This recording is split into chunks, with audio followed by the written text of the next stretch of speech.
Minister. Gigaba and his legal team met with IDAC this morning to discuss the allegations against him. Despite the court summons, spokesperson for the investigating Directorate against corruption, Henry Mamotame, has confirmed that Gigaba remains a free man. The investigating Directorate against corruption is having engagements with Mr. Malusi Gigaba, and he has not been placed under any arrest. Therefore, there will not be any court appearance today. IDAC will also not be commenting any further on this matter. Gigaba has released another statement on social media saying he's now been informed that he will no longer be charged with corruption.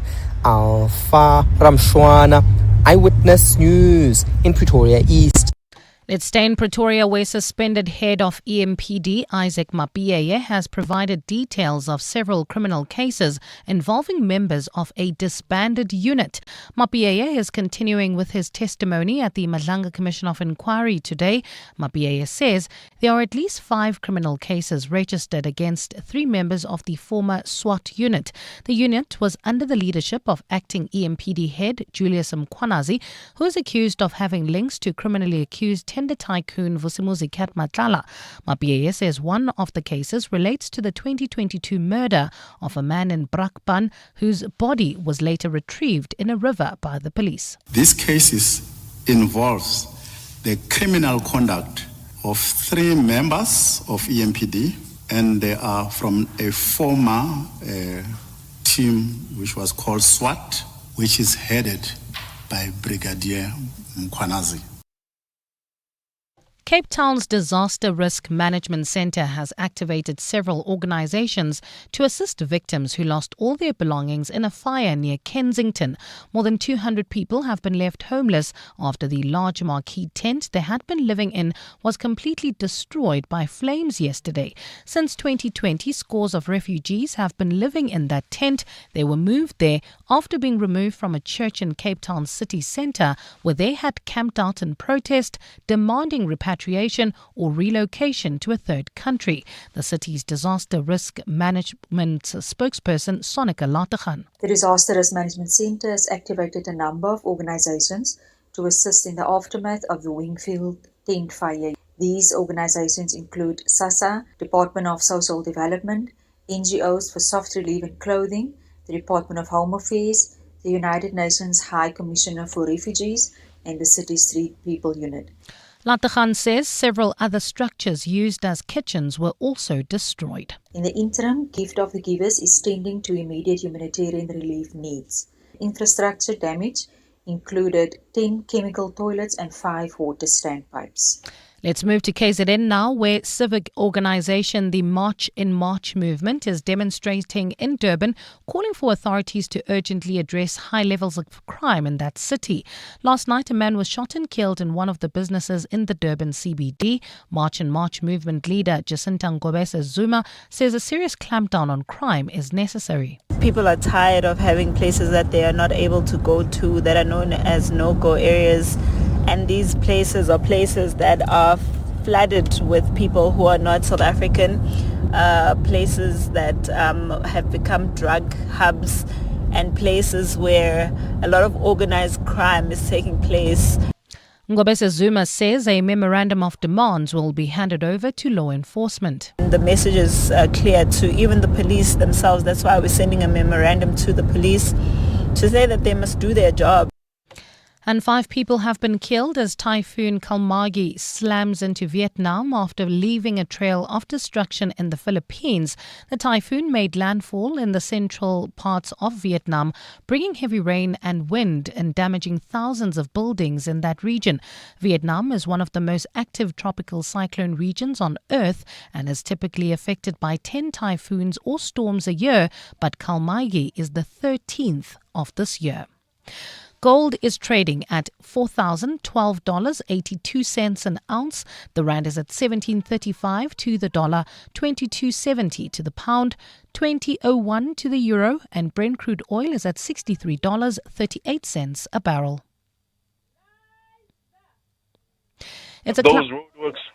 We still have those roadworks slowing down traffic on the N3 in both directions.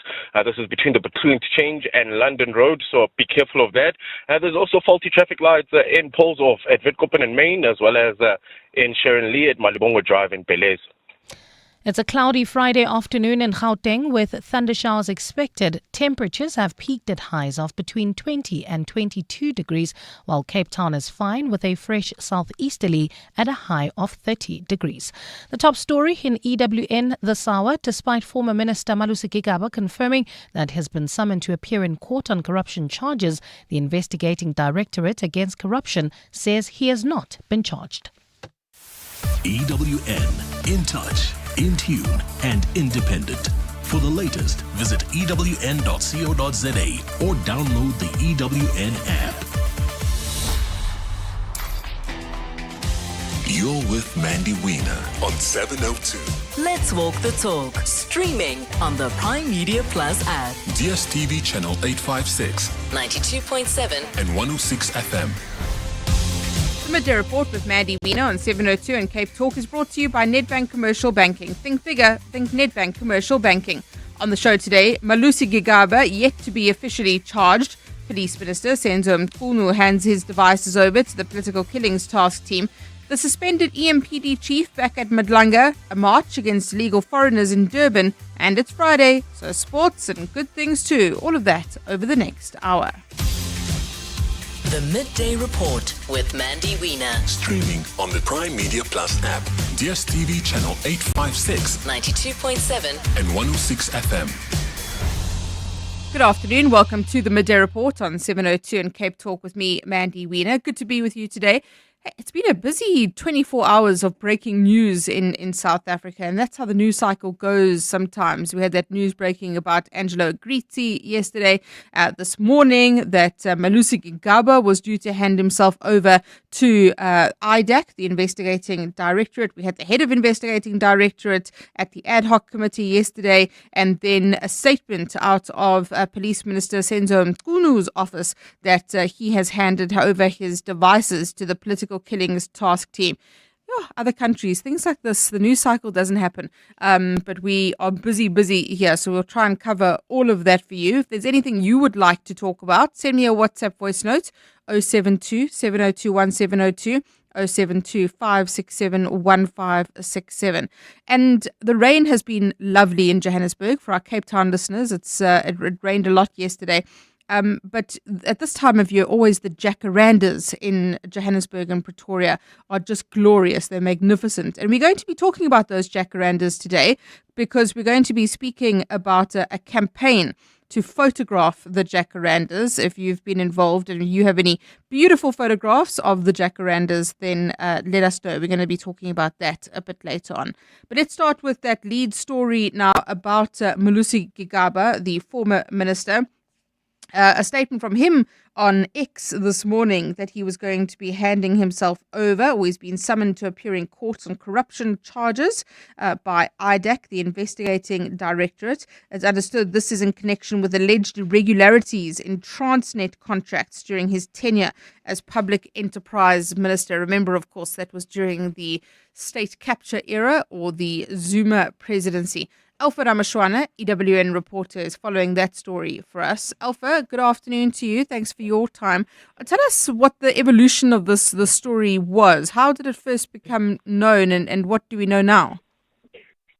Good afternoon, Mandy. It seems like in certain spaces this may have been known for quite some time. I remember yesterday listening to Julius Malema at the ad hoc committee in Parliament asking the head of IDAC whether or not there is going to be an arrest this morning of a high-profile figure related to state capture corruption. Although Malema had not mentioned a name, he kept on asking the head of IDAC if we should expect something this morning in terms of an arrest of a former minister.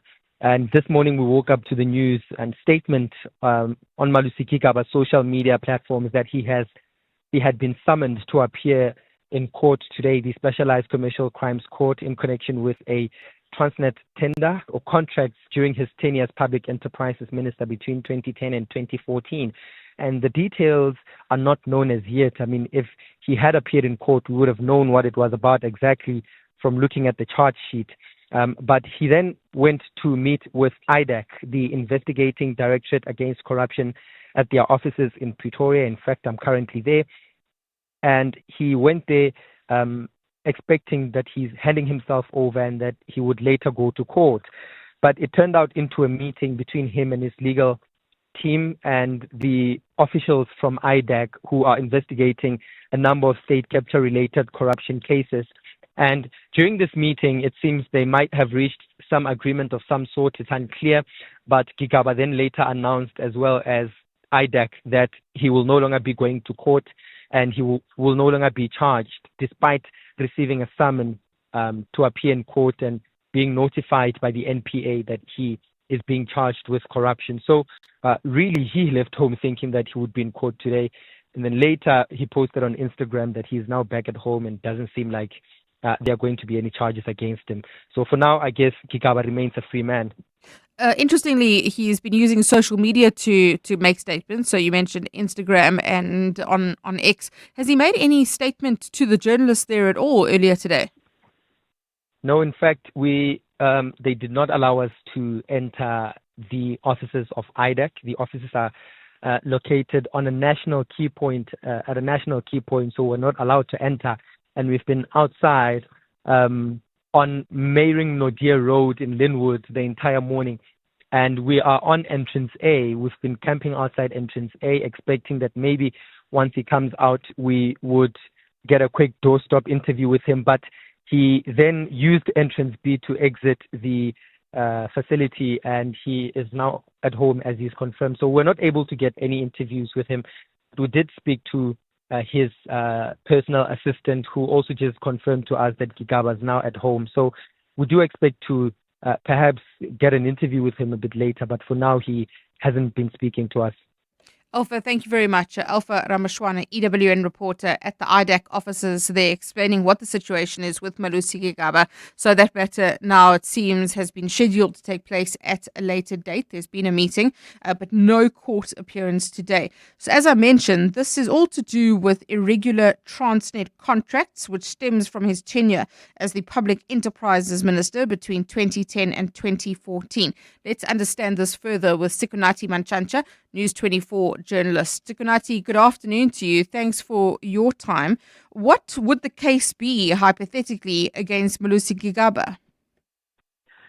Good afternoon, Mandy. The Transnet, there are former executives there who have already been arrested and are going through a criminal trial for corruption and fraud. Those are, amongst others, Brian Mulife, Anuj Singh, and Siyabonga Gama. I think there's 2 or 3 others. There was a procurement of trains from China by Transnet back in 2010, and in those years, Malusi Gigaba became a Minister of Public Enterprises responsible for Transnet in November 2010 all the way to 2014. And in that period, that contract, the value of that procurement ballooned from 38 billion rand to 70 billion rands without actually the specifications changing in any way. So it appears there was a lot of fraud and corruption that happened there. And certainly the Zondo Commission recommended these people be arrested and prosecuted criminally. Malusi Gigaba was their boss at the time. So we don't know yet what the IDAC would want to talk to him about. We don't know if there are any charges yet. But if he is being charged, he will join 5 or 6 other Transnet executives who worked on that procurement tender. Sikonathi, do we know why Malusi Gigaba wasn't charged when Anuj Singh and Brian Molefe and all the others were charged? And do we know why he might be charged now? Could there have been some kind of a deal again that has been done that would allow them to give evidence against him, or is it just too early to say? Mandy, it's too early to say. We can't speculate. Certainly, if any of the witnesses have decided to turn state witness and spill the beans on their co-conspirators, that would come out in court, and whoever has then been accused would certainly be arrested. I do not know why Malusi Gigaba felt so excited as to tell us that he has got an appointment with the IDAC, because they have not charged him yet. They just said, we want to talk about Transnet. I do not know why he saw it necessary to issue a public statement. This is a private conversation that he must have. It is from that conversation that IDAC will then certainly decide how to proceed. And has he historically made any statements about this? He did appear, if I recall correctly, at Zondo. Has he denied any kind of wrongdoing, if you can remember?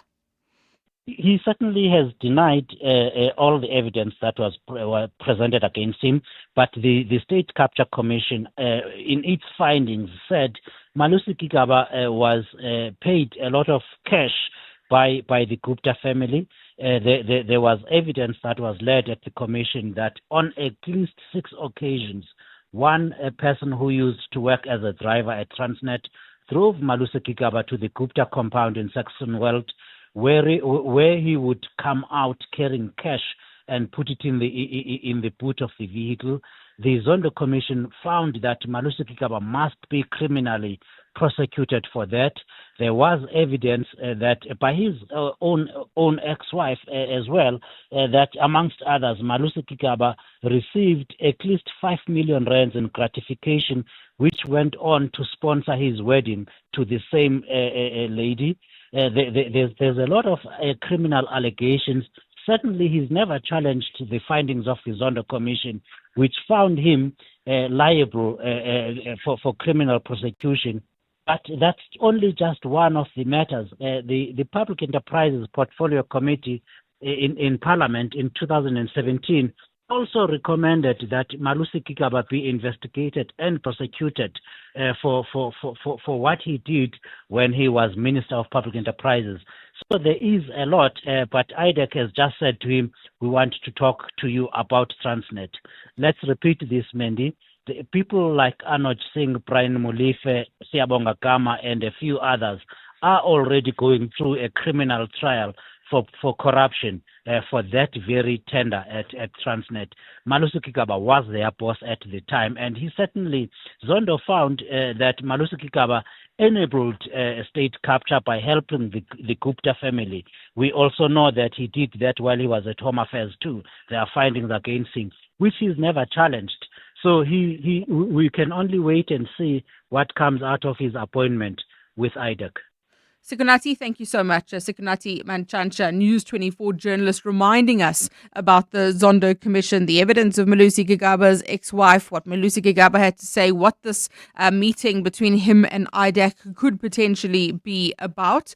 I think it's very interesting. He says it's in the interest of transparency that he decided to say on social media that he was going to be appearing in court today, but that hasn't happened. On Twitter, the Senzo Mchunu says Malusi Gigaba didn't exactly get the best deals when he had authority to influence procurement at Transnet. Can't blame the public for referring to him as Malusi Gigaba. That'll remain his legacy no matter how hard he tries to spin or profess his innocence. I think that association, that taint, although he remains an ANC NEC member, of course, and chairperson of a portfolio committee, he also remains uncharged criminally. The Midday Report with Mandy Wiener on 702 and Cape Talk is brought to you by Nedbank Commercial Banking. See money differently. Good afternoon, Mandy.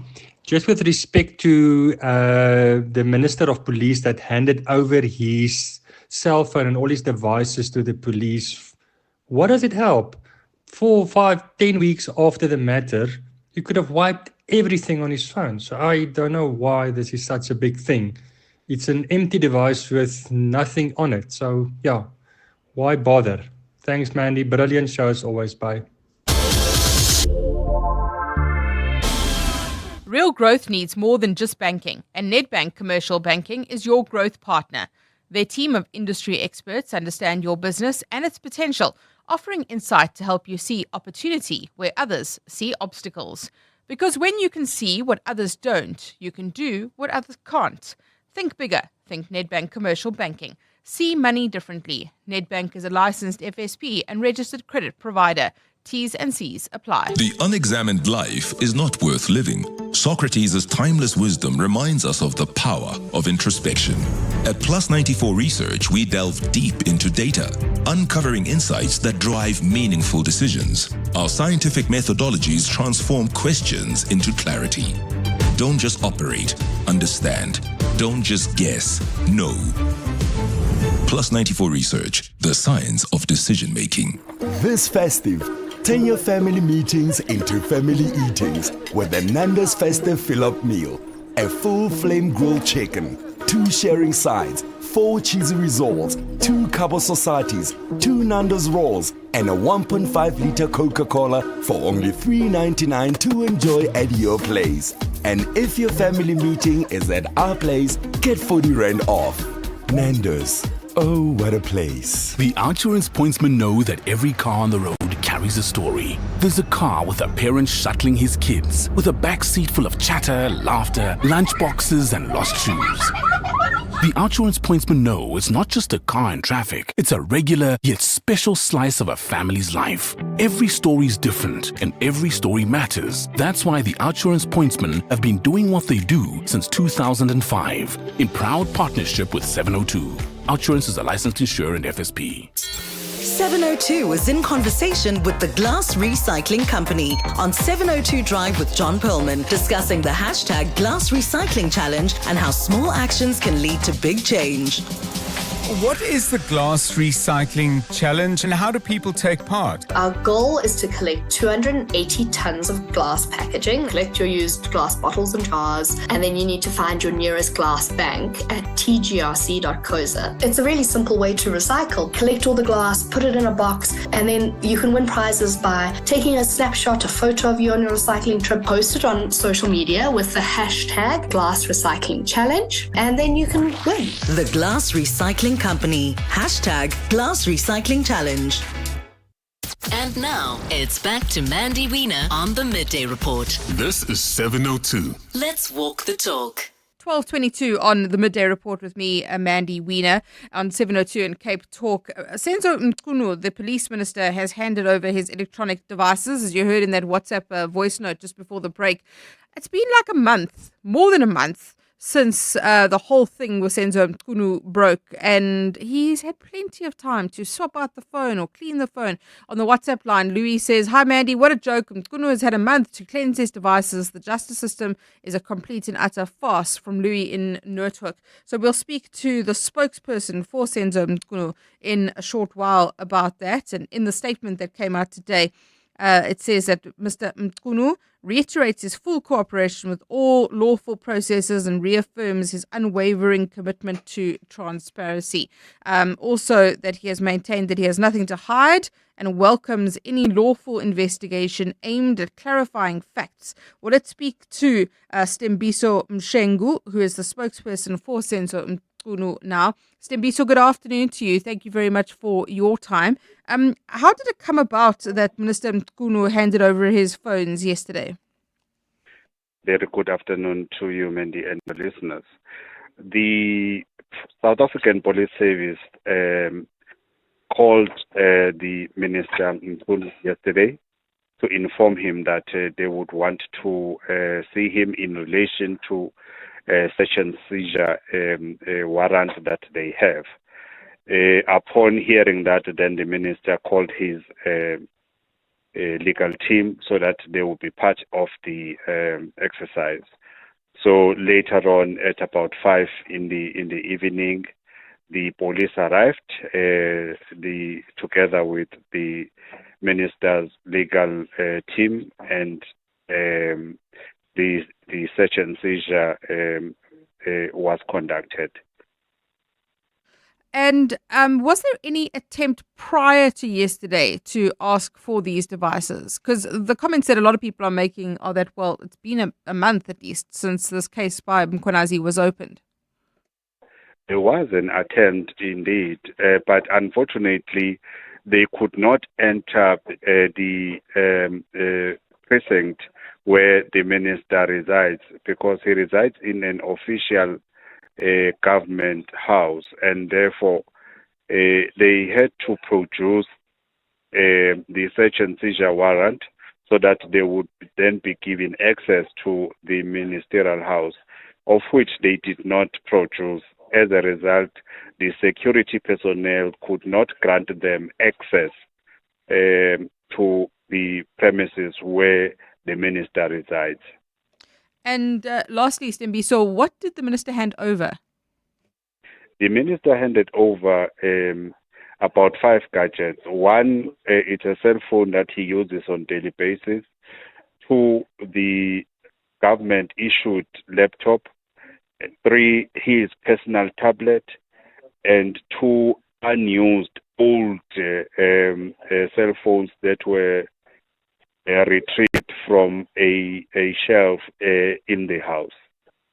Stembiso, thank you very much. Stembiso Mchunu, spokesperson for Senzo Mchunu, speaking to us there. In studio with me, Oren Singh, EWN reporter, joining us. Oren, good afternoon to you. Thanks very much for your time. What place this in context? Just remind us, this is the case that Mkhwanazi opened against Senzo Mchunu, the defeating the ends of justice case. Yes, Mandy, you'll recall that when Mkhwanazi appeared before the Madlanga Commission, the first witness that appeared to testify, he made reference to a case, an ongoing case, which was registered a defeating the ends of justice case. And at the time, he didn't say who the case was opened against. But in the coming weeks, we saw several raids taking place. Last month, we saw a raid at the home of suspended Deputy National Police Commissioner Shadrack Sibiya, as well as the Chief of Staff, Senzo Mchunu's Chief of Staff, Cedric Ngabinde. They allegedly went looking for him and allegedly assaulted his brother in a fashion to get to Cedric Ngabinde, and which they didn't. But we also heard that they attempted to get access to Senzo Mchunu's residence, like Stembiso correctly pointed out now, and that they were unable to. So this is also another one was Brown Mahotsi in the Northwest, where they had been looking for him for a month. And he only recently this week handed over his devices. So 2 people essentially handing over their devices to SAPS this week, after SAPS have been looking or trying to get those devices for about a month. Okay, Oren, at the Madlanga inquiry at the moment, second day of the suspended Ekurhuleni Police Chief Jabulani Mapiyeye giving evidence. Take us through what's being said there. Yeah, Mandy, so he's picked up where he left off yesterday, talking about this blatant defiance by the now acting head of EMPD, Brigadier Julius Mkhwanazi, who was at the time just a director for special services within EMPD. Mapiyeye suggesting that Julius Mkhwanazi had applied to become a deputy chief position at EMPD, and he didn't meet the relevant requirements, that he was not a successful candidate, and that the recommendation was that he shouldn't be hired. But then Mapiyeye sees him walking around with relevant badges to suggest that he had been given the post. And he doesn't know how that happened, because he was the chief of police at the time and he would have had to authorize that, which didn't happen. But we also heard that an interesting stat that there are several cases, including that of murder, that are being investigated by IPID against a specific unit that has now been decommissioned or disbanded, and that of the SWAT unit at EMPD. There's been several cases against them ranging from theft and murder that IPID is investigating. So just talking to the rot that is in EMPD, and specific mention in a reference to the political interference that has come from the city of Ekurhuleni. Let's listen in there to that evidence currently before the Madlanga inquiry. I'm linking them with this case. So I never received any direct threat.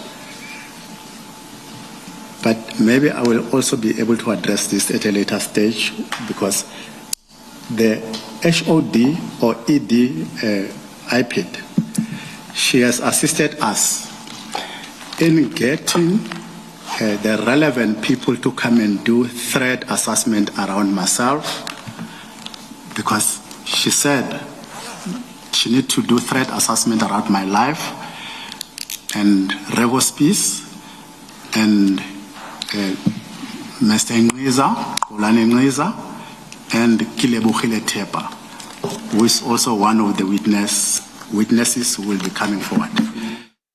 That's live from the Madlanga inquiry, that feed courtesy of Newsroom Africa. 12:30, time for Eyewitness News headlines. Thanks, Mandy. Good afternoon. Former Public Enterprises Minister Malusi Gigaba says he is now back at home following a meeting with the investigating Directorate against corruption this morning.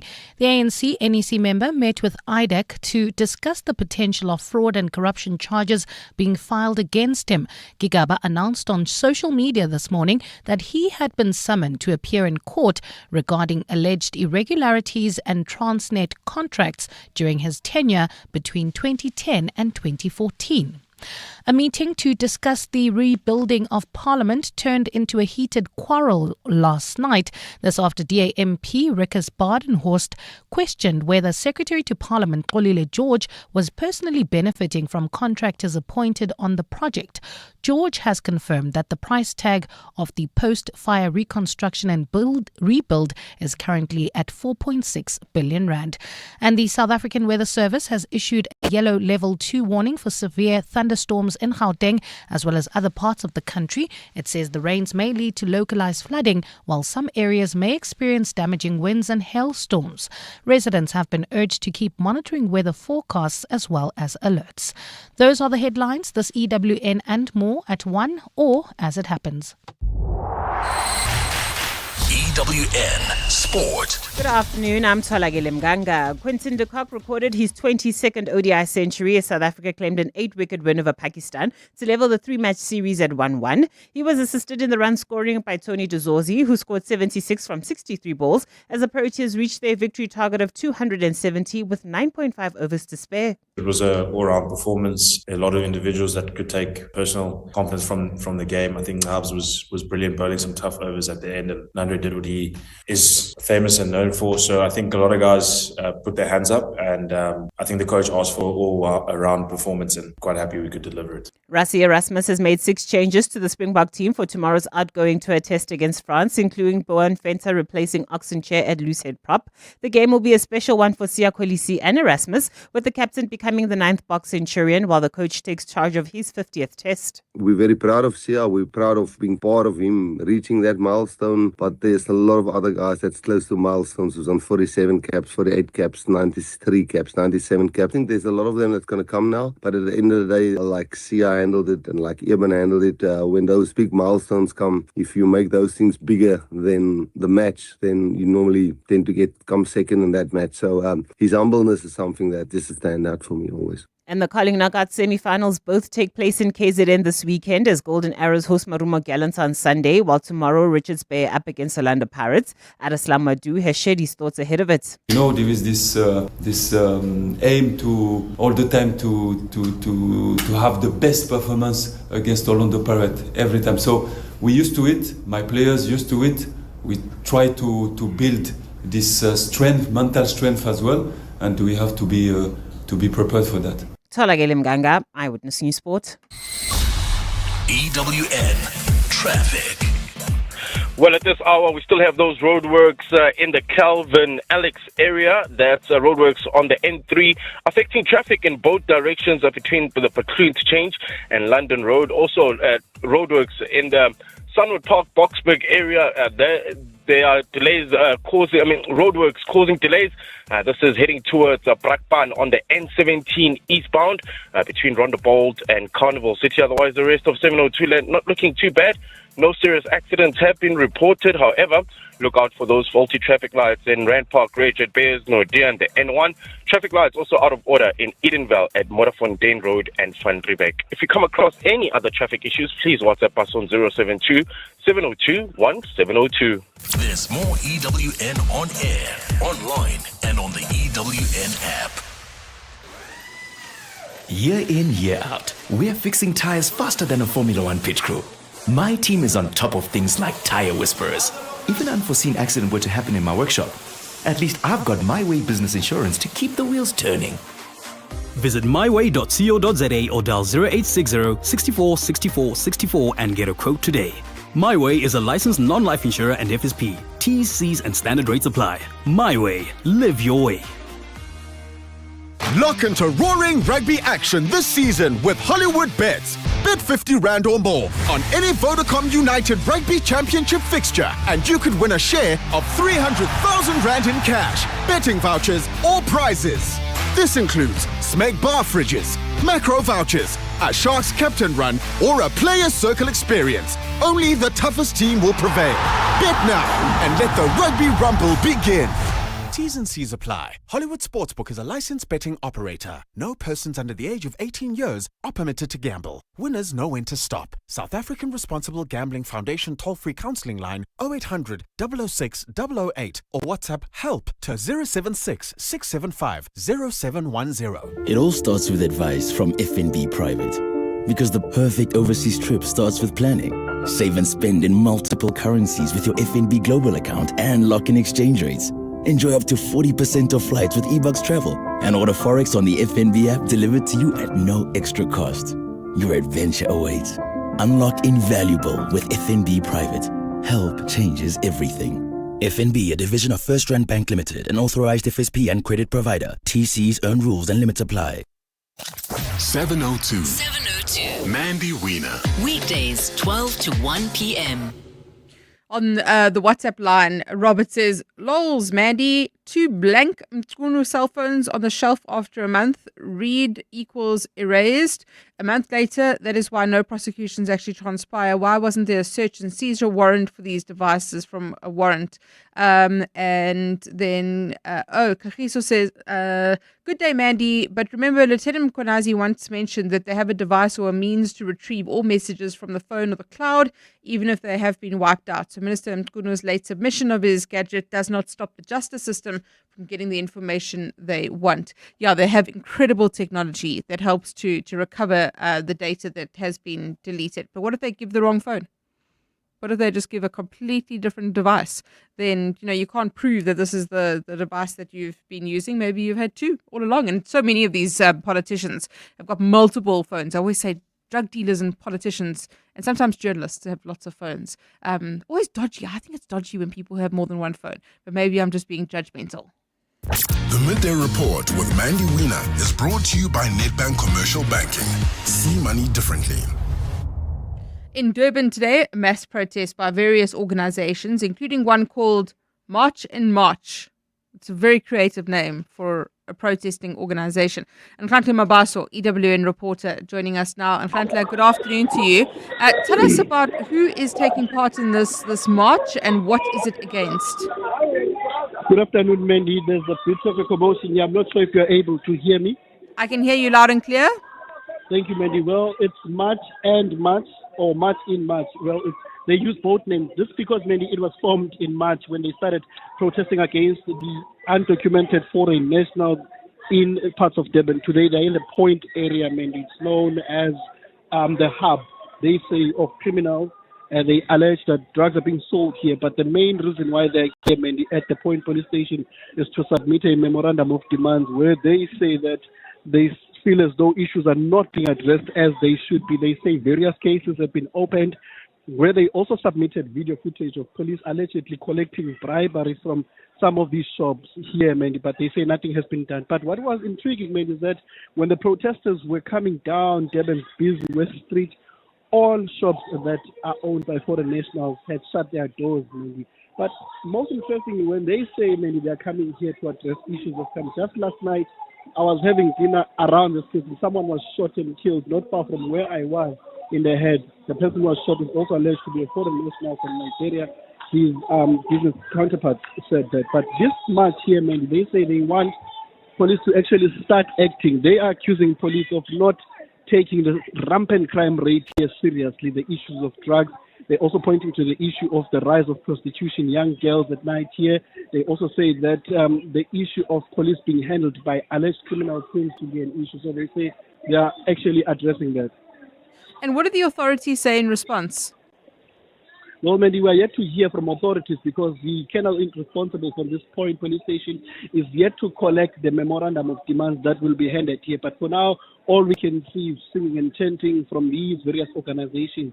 But they will be submitting that memorandum. We spoke with Jacinta Ngobese Zuma, who told us that their memorandum includes the issue of hijacked buildings here because they say they are receiving complaints rather from elderly people that are living at what is supposed to be an old age home, but at times find themselves being evicted allegedly by those who claim to be running these businesses. But man, not so surprising, the city itself early this year did admit to not knowing as to exactly how many buildings are government owned here, but they also did admit that a number of buildings here in this area have been hijacked. And Minister of Public Works and Infrastructure, that's Dean McPherson, has also said that they are weighing in making sure that they bring back some of those. We did see them handing over some of what was formerly hijacked buildings back to the city, but we're yet to hear from authorities as to how they respond about the alleged involvement of police officers in the so-called or alleged syndicate in the area.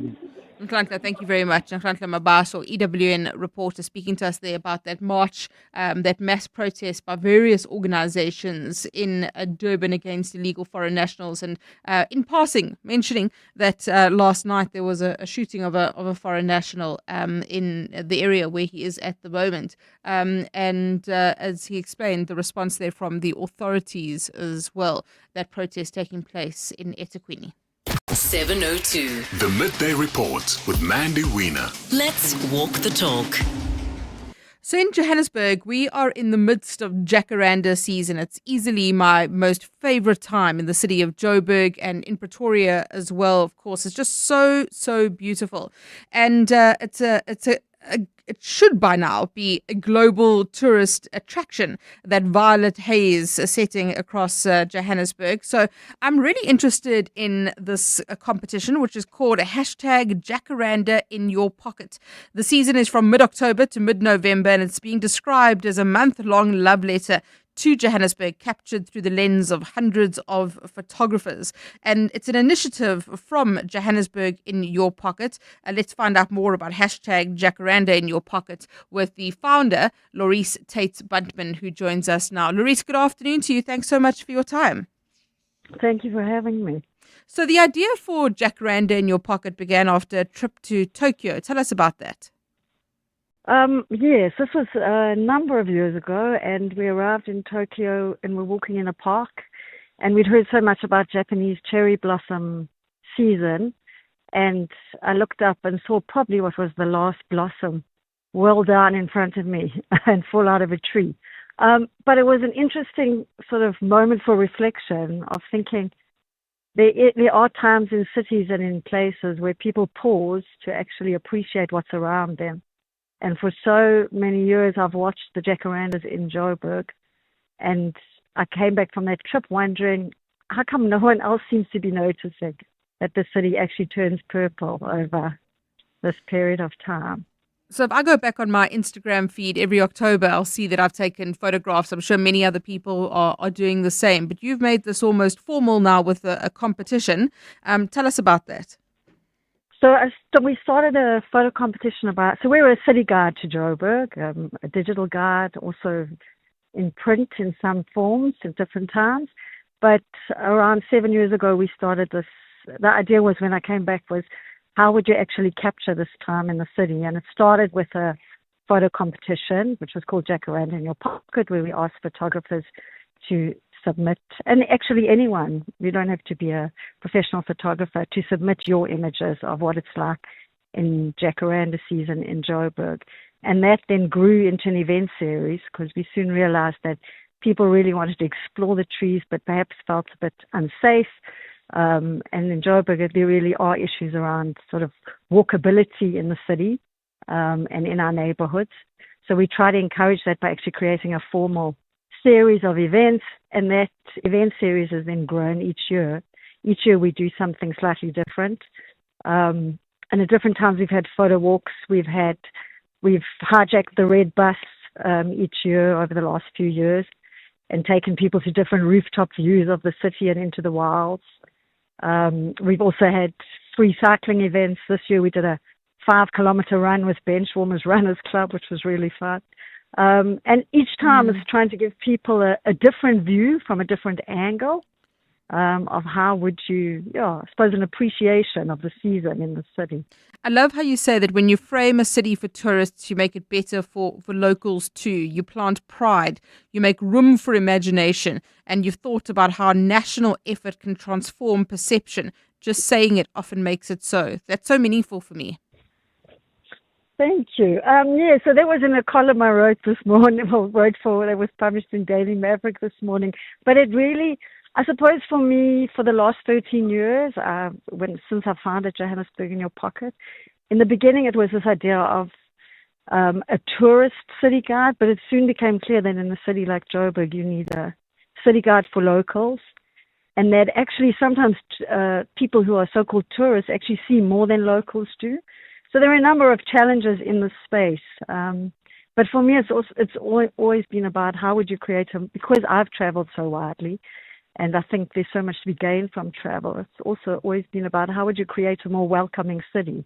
And I suppose Jacaranda trees gave me a little avenue to try and do that in a more sort of thought-through way. I love it, Lorice. Thank you so much for being a proud Joburger and for what you're doing. Lorice Tate-Buntman is the founder of Johannesburg in Your Pocket. Check out hashtag Jacaranda in Your Pocket. We're all taking the photographs. We're all posting them to our social media feed, so you might as well get involved. Are you looking for the best spectacle and sunglass deal? With Specsavers buy one, get one offer, you get great value for money. Get a free pair of branded single vision prescription sunglasses up to 3,300 Rand when you purchase a comprehensive eye examination and spectacle frames with lenses on your first pair. The best part? Choose from top brands like Police, Hugo, Under Armour, Tommy Hilfiger, Red Bull Spect and more. Affordable eye care? Specsavers. T's and C's apply. Access to the internet is vital for any country to grow. That's why the recent 6.75 billion Rand digital infrastructure deal that Standard Bank Corporate and Investment Banking facilitated between Telkom and an actors-led consortium is so transformational for South Africa. It unlocks growth and provides internet access to underserved communities who will now have access to the internet for the very first time. Search CIB Stories of Impact to watch the full story.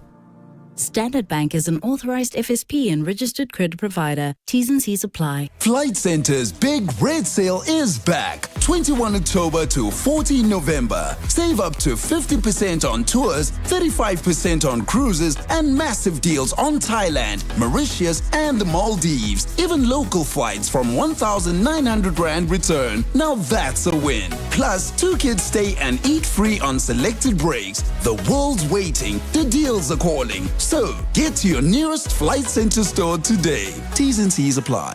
Flight Centre, your centre for travel. Sports Wrap. Sports Wrap. With Tolakele Mganga. Tolakele Mganga joining us in our studio to speak about the sporting weekend. Welcome. Thank you, Mandy. In your Manchester United shirt. Yes. Sadly, no message from Keith. Keith, you are... Missed. You are missed. And I hope you're okay. He's sending messages about politics, but not about sport. It's very, very sad. Okay, so everyone's talking about Siya Kolisi, and it's his 100th test this weekend. It's Rassie Erasmus's 50th test. They obviously don't count the tests when Rassie Erasmus was the director of rugby, because he would be on 100, right? Just less than that. Okay. Just a bit less than that. But I think it's kind of fitting that both of them have these milestones together, because Rassie did take, some people might argue, a reputational hit initially when he made the decision to appoint Siya Kolisi as his captain. But as we sit 2 World Cups later, 2 rugby championships later, both of them have really changed the way a lot of people look at Springbok rugby, and also how world rugby views South Africa within the context of the rugby landscape. So for them to be playing up against a France side that will also be out for revenge for what happened at the last World Cup, there's always all these nations that want revenge as if they're going to get the trophy if they do beat the Boks. 2027 is around the corner, relax.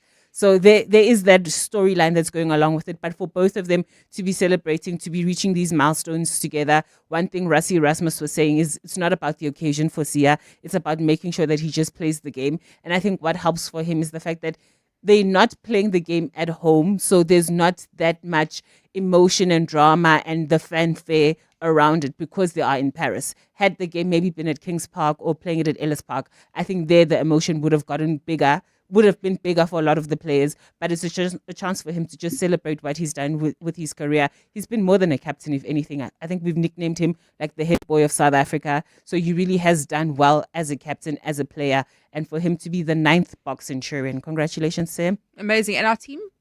The team is out. Juan Fento replaces Oxenchair. Peter Steff, De Toy, Eben Etzebeth are just some of the players that have come back in. We know with this France side, they don't have Antoine Dupont. So I think Rassi Erasmus recalling a lot of his big name players just shows you how much respect he has for this France team. For France and Ireland, they're the two emerging European powerhouses of rugby that are constantly trying to go toe-to-toe with the Springboks. So for them, they'd be looking at this game and say, not only can we ruin both Sia and Rassi's celebration, but we can also remind the rest of the world that, hey, maybe we should be involved in that conversation about who can possibly win the World Cup when it's played in Australia. Carling Cup this weekend. Yes, Orlando Pirates, the Cup Kings, they've emerged as that over the last few years. They're up against Richards Bay, while the other game sees Golden Arrows up against Marumo Gallants. I think with the international break coming up, a lot of fans will be disappointed that it's not a full list of fixtures to look forward to. But a cup competition is always a nice way, especially for the KZN teams, because they haven't had a lot of their teams involved in the latter stages of this competition. If you're Pirates, having already won the MTN 8, you'll be looking at this competition because last year they were knocked out in the first round. This time around, they've gotten all the way to the semi-finals. It's a chance at redemption, securing yourself a spot in the final, and make sure that you're adding a little more silverware to the cabinet. Premier League, what's happening this weekend? There's two big games happening this weekend, Mandy. Yes. A certain repeat of the UEFA Europa League final sees Manchester United up against Tottenham Hotspur. And then the other big game of the weekend is Liverpool. And how's that going to go, Tolokele? I always back my team. I know. I always back my team. And me too. I've decided this season, ride or die for Manchester United, no matter what happens. But the other big game, that one takes place on Sunday. It sees Manchester City up against Liverpool. Of course, Liverpool. It's going to be massive, huh? It's going to be a big weekend. Arne Slot was kind of joking where they said to him, are you searching for consistency now? He's like, hey, we actually were consistent. It's just we were consistent in losing matches. Now he wants to be consistent in winning the matches. Pep Guardiola was also speaking previously where he was saying, everybody else just has to win and hope that Arsenal drop points. And it's games like this that's going to tell Arsenal who is or who isn't their title challengers. And then lastly, Proteas. Yes, they've leveled the ODI series up against Pakistan. Quinton de Kock getting his 22nd ODI century. Tomorrow, they can make sure that they win that ODI series. Of course, we know that the big one coming up later this month is a test series against India. So they want to go into that with a lot of form. Shukri Conrad still searching for players to kind of pick up their hand, because we are building up towards the ODI and T20 World Cups that are coming over the next few years. So he's still maneuvering things around to make sure that he's got his best players performing at the peak of their powers. Tolokele, thank you so much. Tolokele Mganga, wrapping up what we can expect. Busy sports weekend. No two people are identical, and nobody's finances are the same. That's why you need a banking partner that adapts to your complex circumstances. If you earn 800,000 Rand per annum or more, you may qualify for Investec Private Banking, where you'll enjoy effortless digital capabilities backed by real people who understand you. We'll even switch your account for you. Now that's private banking. Investec is an authorized financial services and registered credit provider. Investec, out of the ordinary. Who says everyday driving can't be très chic? Rent premium with Sani Sixt now. Own the stylish Citroen C3 later. Yes, that's 3 cars, 3 months, 3 chances to say ooh la la. Just book directly on sani.co.za. Call us or rent at any branch between 1 November and 31 January, and you're automatically entered into the draw. Bon voyage with Sani Sixt and win. T's and C's apply. The Outsurance pointsmen know that every car on the road carries a story. There's a car full of groceries and a lady who will be attempting to make her mother-in-law's famous recipe for the family dinner tonight. 5 mils of sugar. The Outsurance pointsmen know it's not just a car in traffic, it's butterflies and a potential bonding moment. Every story is different and every story matters. That's why the Outsurance pointsmen have been doing what they do since 2005 in proud partnership with 702. Outsurance is a licensed insurer and FSP. Good things. Good things. With Brent Lindeque. Wrapping up the week for us, Brent Lindeque. The Good Things Guy and the Good Things Guy with Brent is brought to you by Bonitas Medical Aid for South Africa. Brent, happy Friday. Happy Friday, man, and happy Friday to all of the Cape Talk and 702 listeners. I love being here on a Friday. We were just chatting about jacarandas, and some people pointing out, yes, I know that jacarandas are stunning, but they are obviously not indigenous. There's some problems, but Joburg's looking beautiful, hey? It's so stunning when you're driving around and you just see that purple everywhere. It's a great time of the year. You know spring is here when the purple arrives. And Cape Town, we know you're beautiful, so we don't need to tell you, girl. Okay, Cape Town restaurant claims Africa's best at the World Culinary Awards. Tell us about that. Well, yeah, there we go. There's a shout out for Cape Town. So a mayor in Bantry Bay has been named Africa's best new restaurant for 2025 at the World Culinary Awards, putting South Africa's food scene back in the global spotlight. And I know this year there's been so many great Cape Town eateries that have been on various awards. But this restaurant's only opened in October 2024, so it's really done great things in the last year. Its menu celebrates bold flavors from France, Greece, Italy, Portugal, and Spain. And at the World Culinary Awards, the World Culinary Awards, often called the Oscars of gastronomy, the Oscars of food, they were held at the Gastronomy, come on, gastronomy. That's it. Sorry, I'm getting all tongue-tied. At the Fort Village Resort in Sardinia. And for locals wanting to celebrate the win, the restaurant has introduced intimate jazz evenings, which is live performances paired with a curated tasting menu in true Mediterranean style. I love when our country gets awards, whatever it is, whether it's restaurants or bars or the best beer, because it just puts us back in the global spotlight. And of course, that brings more tourists to our country. Speaking of awards, well, records and awards, tell us about Shannon Russell, who broke a world altitude record for women. So this is such an incredible story for many reasons. First of all, Shannon Russell is only 20 years old, and she set a world record flying higher than any woman has ever flown in her class of aircraft, reaching an incredible 32,000 feet in something called the Sling TSI. But her journey was incredibly personal. Her late father, Sean Russell, was a Sling aircraft chief test pilot, and he tragically passed away. So on her record-breaking flight, Shannon carried some of her dad's ashes up there with her, taking him higher than either of them had ever flown before. It's just an incredible story that we need to celebrate, and Shannon hopes her achievement will empower young women everywhere. She said when she was interviewed that she hopes every young woman sees this and realizes that the sky isn't the limit. It's just the beginning. Oh, amazing, amazing. What a cool story. And then tell us about the 6 students who turned a school project into a community movement. So, Mans, you always talk about active citizenship and how important it is. And at Curo Aurora, they've implemented an initiative that goes far beyond the school honors.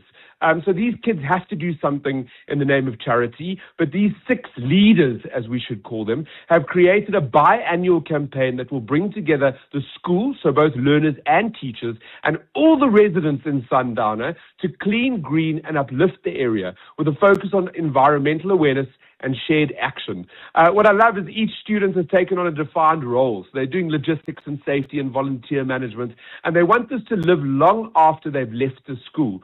Alongside the cleanup efforts is something that I love. They'll be running random acts of kindness as well, like clothing drives and refreshment tables for all participants. So I just love this story. It's active citizenship meets kindness. Kindness is important. Brenton, you and I are going to be running tomorrow afternoon in Joburg. Well, I'm going to be probably walk running. You'll be running. We're doing the Nando's Discovery Chicken Run, and that's brought to you by Josie My Josie. We are doing it together, and I'm going to be right by your side. I've already got my race pack. I went and picked it up this morning. Why didn't you get mine? And, I'm so sorry. I should have. But I'm really looking forward to it. It's a great way to experience the inner city of Joburg and to see sights that maybe we wouldn't see if they didn't put on events like this. Well, I have to now go fetch my race pack too. Thank you, Brent Lindekoe. If you see us tomorrow, please wave, please say hi, please give us a high five. And I think it's going to be an awesome day out in the city of Joburg. Brent, thank you so much. I'm going to say what I didn't get to say last week, Friday. I'm wishing all sorry, of you... I am sorry about that. I did apologize afterwards, and I said it for you. You said it for me, which is great, but I'm wishing all of the listeners Only good things. Only good things. Brent Lindeku, the good things guy. Get the care you need when you need it with Bonitas, the medical aid for South Africa with strong reserves and financial performance. Bonitas can afford to pay your claims and was voted the #1 medical aid in the Ask Africa Orange Index. Choose from a range of plans tailored to meet your needs. Visit bonitas.co.za and find your plan. T's and C's apply. The Midday Report. Well, thank you very much for joining us. I hope you have a lovely weekend. The Midday Report with Mandy Wiener on 702 and Cape Talk was brought to you by Nedbank Commercial Banking. Think bigger. Think Nedbank Commercial Banking. It's 1 o'clock. This is EWN. Malusi Gigaba is back at home without having to appear in court, and weather experts warn of more thunderstorms in Gauteng.